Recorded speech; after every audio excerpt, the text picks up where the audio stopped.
Meu aluno, minha aluna, que precisa tanto descobrir como é que faz uma questão discursiva para qualquer banca. Já bem claro que essa pequena explicação que eu vou dar hoje, com um exemplo, mostrar como é que você faz uma resposta para uma questão discursiva, serve para qualquer banca.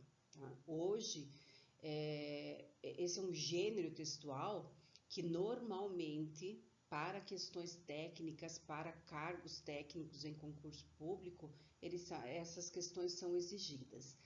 Para que serve isso, né? Serve para que você mostre o teu conhecimento mais técnico, mais fundamentado a respeito de um determinado tema, de um determinado assunto que é constante do edital. Então, veja bem, na maioria esmagadora, né, das bancas, quando você tem o pedido quando há uma prova em que vai se exigir uma questão discursiva, que é diferente de um texto dissertativo, já vem indicando no próprio edital onde é que está o conteúdo que vai ser objeto desta prova. Então, lá, anexo 1, anexo 2, anexo 3, ou lá, né, eles colocam nos editais. Então, é tão importante que você conheça como escrever, porque na concepção da banca é onde você vai mostrar claramente que você conhece, então, mais a fundo aquele tema que vai escolher dentro de uma legislação especial,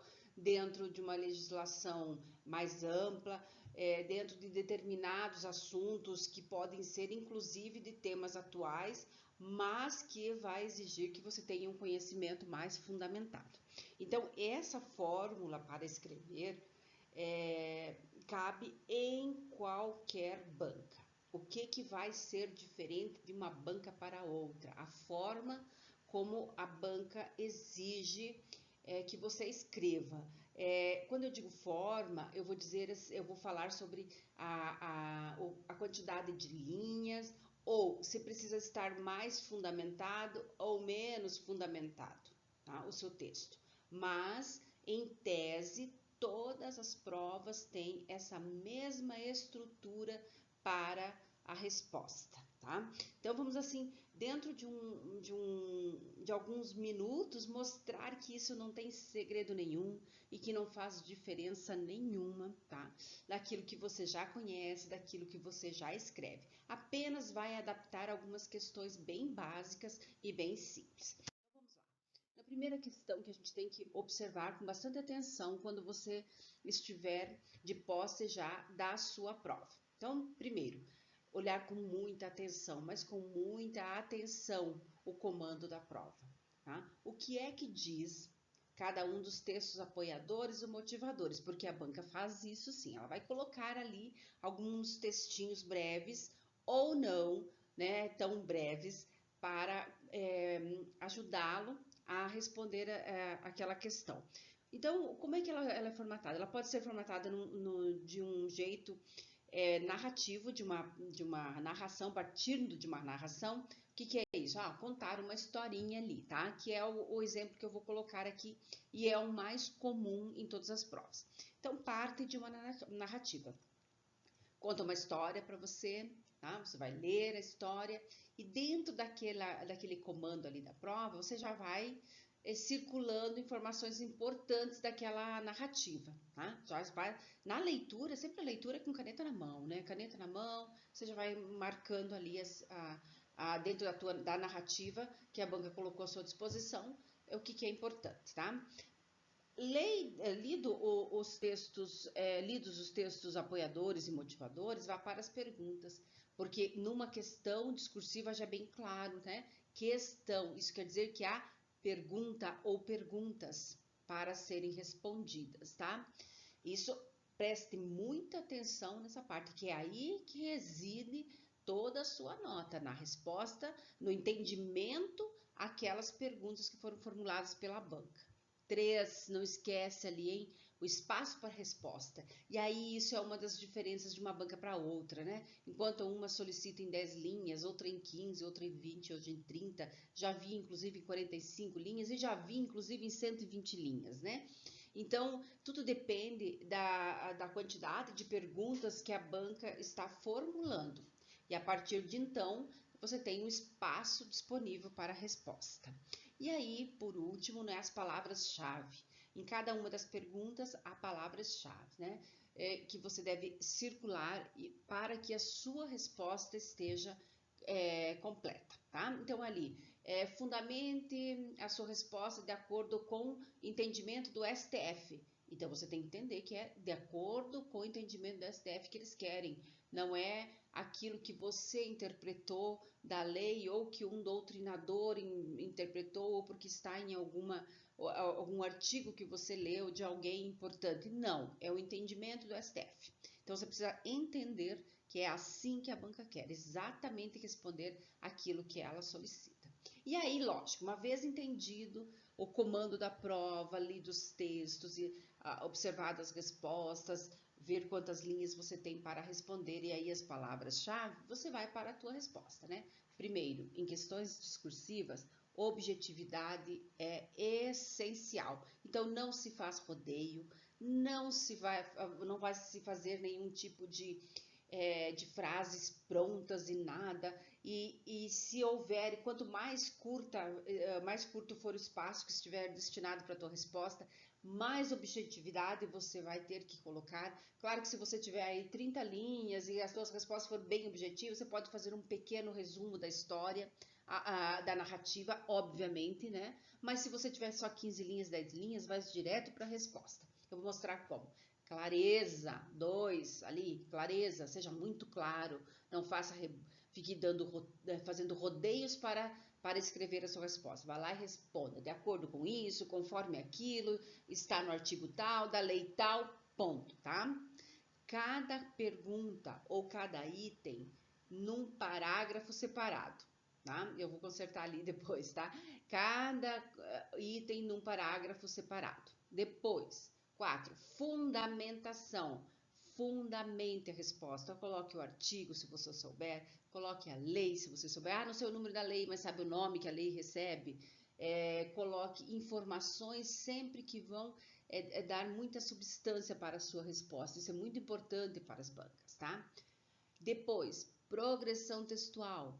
O que isso quer dizer? As perguntas não são isoladas, tá? Elas são parte de um todo. Isso quer dizer que precisam ser usados conectivos para que as perguntas tornem-se um texto completo, tá? Legibilidade. Letra legível, pelo amor de Deus, não escreva como se tivesse alguém correndo atrás de você e você tem que dar uma resposta. Por isso, não deixe as suas questões discursivas para fazer no final da prova, porque aí você peca também nessa parte de legibilidade, bastante atenção à estrutura, né?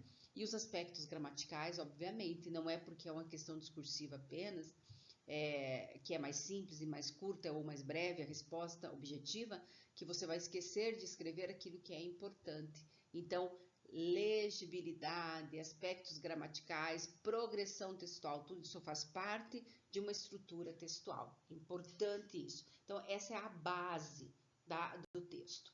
E nós vamos para aquilo que realmente manda, né? Olha só, o modelo para fazer essa análise. Essa aqui é uma questão da FGV, tá?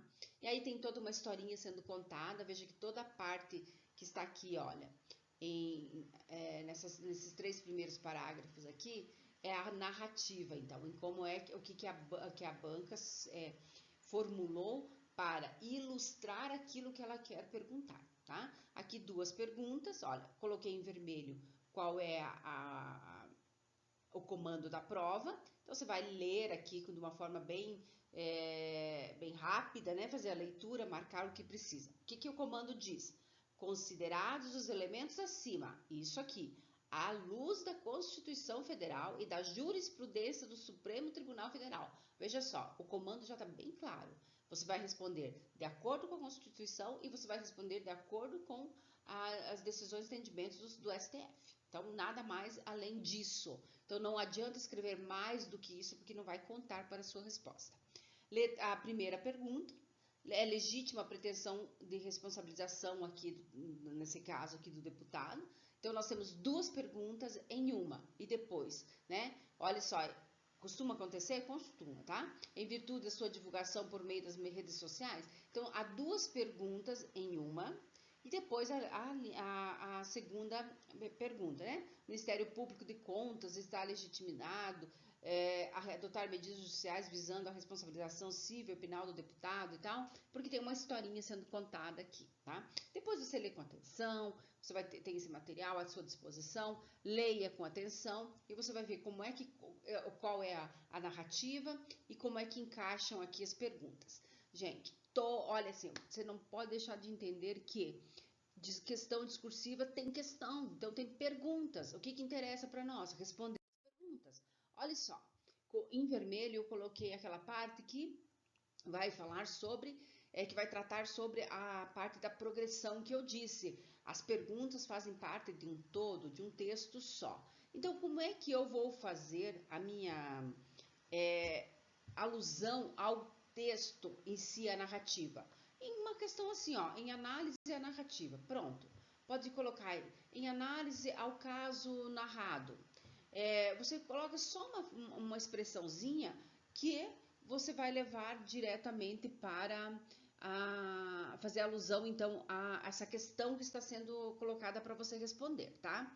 E aí você vai respondendo e responda na ordem que as perguntas foram feitas, tá? Não fique misturando informações. Coloque cada pergunta em um parágrafo direitinho separado, tá? Na ordem constante da proposta, do enunciado, do comando da prova. E dentro dessa ordem, você parte para usar uma linguagem objetiva, objetiva, formal e impessoal. Quer dizer, você não vai colocar opinião pessoal aqui, a menos que a banca esteja solicitando. Veja aqui, para retomar essa informação, que é a narrativa, eu coloquei aqui, ó, em análise à narrativa, depois coloquei aqui, ó, no caso concreto, e aqui embaixo, por último, eu coloquei por isso na situação analisada. Veja que o tempo todo eu vou remetendo aqui a questão para fazer essa ligação entre a proposta, entre a prova e a minha resposta. Então, aqui, a primeira resposta, tá? Aqui já vai direto, olha, veja, entende-se que é legítima a pretensão de responsabilização do deputado de oposição, em virtude do discurso proferido na Assembleia e nas redes sociais. Então, veja que, em relação à primeira, é ilegítima a pretensão, né? A primeira pergunta, eu já faço aqui a resposta de uma forma direta, mas aí eu tenho que fundamentar, lembra? Fundamente. Conforme consta na Constituição Federal de 88, em seu artigo 53, caput, ó, lembre. Então, eu vou fundamentar. Professora, eu não lembro, não vou lembrar do artigo. Então, fundamente da melhor forma possível. Você precisa lembrar, pelo menos, o máximo que você puder, do texto da lei. Mas é necessário que isso esteja bem claro, né? E aí, vai respondendo toda a parte, olha, em linguagem pessoal, impessoal, formal, objetiva, clara e com progressão. O que dá progressão? Isso aqui, ó, tá vendo? Olha só, vou colocando os conectivos que vão progredindo o texto e vão fechar. Há necessidade de fazer conclusão desse texto? Não, porque são questões discursivas. A gente não precisa fazer uma síntese daquilo que foi dito ou que foi escrito anteriormente, não. É responder, fazer a progressão, ser legível, entendível, fundamentado. A questão discursiva é a parte mais fácil de você responder, porque é só aquilo, você não precisa fazer discurso nenhum, você não precisa ficar colocando sua opinião, a não ser que esteja devidamente colocado no enunciado da prova, que você deve, independentemente do que diz a legislação, apresentar a sua opinião, tá? Só se isso acontecer. Caso contrário, você vai responder tudo à luz da legislação solicitada pelo comando da prova. Tem aqui uma questão para você analisar e tem aqui uma resposta pronta para que você veja como é que faz esse tipo de texto. é importante fazer uma análise bem clara de todo o comando da prova e responder dentro daquilo que a banca está solicitando. Não fuja do que a banca solicita. Não escreva mais e não escreva menos, porque senão você não vai pontuar. Então, pontua dentro daquilo exatamente que a banca vai solicitar. Se for em relação a uma lei penal, é de acordo com o Código Penal brasileiro ou com uma lei especial, de acordo com a legislação, vamos lá colocar a Lei 7.716, né? A lei do racismo. Você pode colocar o nome da lei, se você não lembra o número, mas fundamente, vá buscar a informação que você precisa para tornar a sua prova e a sua resposta o mais fundamentado possível. Na dúvida, não coloque o artigo, tá? Na dúvida, não coloque. Tem certeza? Coloque, tá? Então, a questão a questão discursiva é simples, objetiva e escreve-se de forma que ela precisa estar, cada resposta de cada item encadeado, formando um texto no todo, dissertativo e expositivo. Por que expositivo? Porque expõe apenas aquilo que está sendo solicitado pela banca, tá? Quando você estiver fazendo o seu texto, pegue o exemplo aqui e vá montando em cima disso e você vai ver como é fácil de fazer esse tipo de texto aqui, tá? Quanto maior número de linhas, né? Quanto mais número de linhas, mais perguntas a banca vai exigir. Então, cada pergunta em um parágrafo separado, tá? Então, estude a legislação. Você já está estudando para as questões objetivas, vai aproveitar para as questões discursivas. Treine bastante essa parte, porque ela é importante e ela vai te dar tudo o que você precisa para dentro do seu texto, né, fundamentar. Então, a legislação é importante para fundamentar a sua questão discursiva. Um abraço e veja lá, né, eu estou aqui sempre para dirimir as possíveis dúvidas que possam surgir. É realmente um texto rapidinho, é aqui uma conversa rápida para mostrar como é que se faz de forma bem simples e fácil. Grande abraço!